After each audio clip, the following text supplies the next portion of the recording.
You're going to love this one. How important was fashion to you in rock and roll? And then who was the new and exciting upcoming rock and roll or pop stars fashion-wise? Fashion. Well, fashion was very much a big part of the English acts.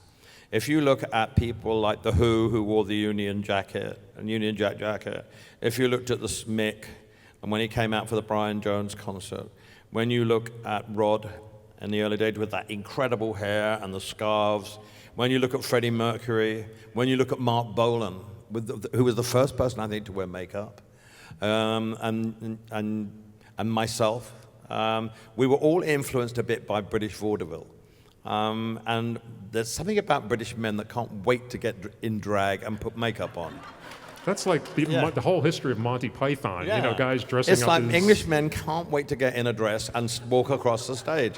And it, you know, Boy George carried it through into the late 70s, 80s, and it's very important, fashion. I think when you go on stage, it's very important to dress the part.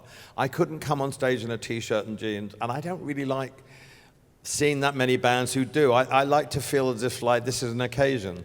U2 don't really dress up, but they have the most amazing light show, so you don't really notice them anyway.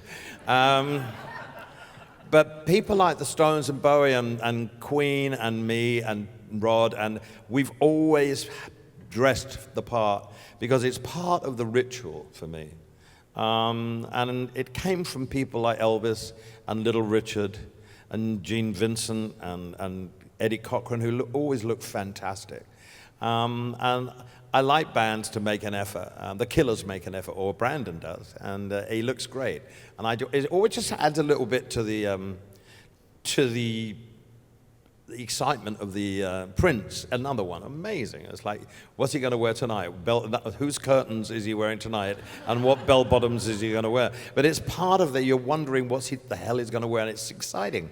Well, it's interesting you mentioned that whole sense of ritual, because there's also the sense of occasion. I was looking at a book last night in a bookstore of pictures that Terry O'Neill took of you at the Dodgers Stadium in a spangled Dodgers uniform with a spangled bat. Yeah.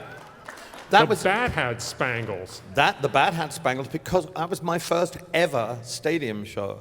And the LA Dodgers, the O'Malley family owned the Dodgers in those days. They were such lovely people. I was doing 2 nights there. I couldn't believe it. Cary Grant came to see the show. It was just incredibly important. So you got an outfit to match the occasion. And what better than to wear a Dodgers outfit? And I love baseball anyway. I'm a huge baseball fan. So and it's just part of it for me, and it always has been. I obviously carried it a little far sometimes. A little? A little. But actually, when I look back, I've just been in Australia, and there was a photographic exhibition of acts that have been in Australia, and some of the outfits I wore were astoundingly fabulous, but they weren't really what you should be playing Candle in the Wind to. But I don't give a shit. I like them.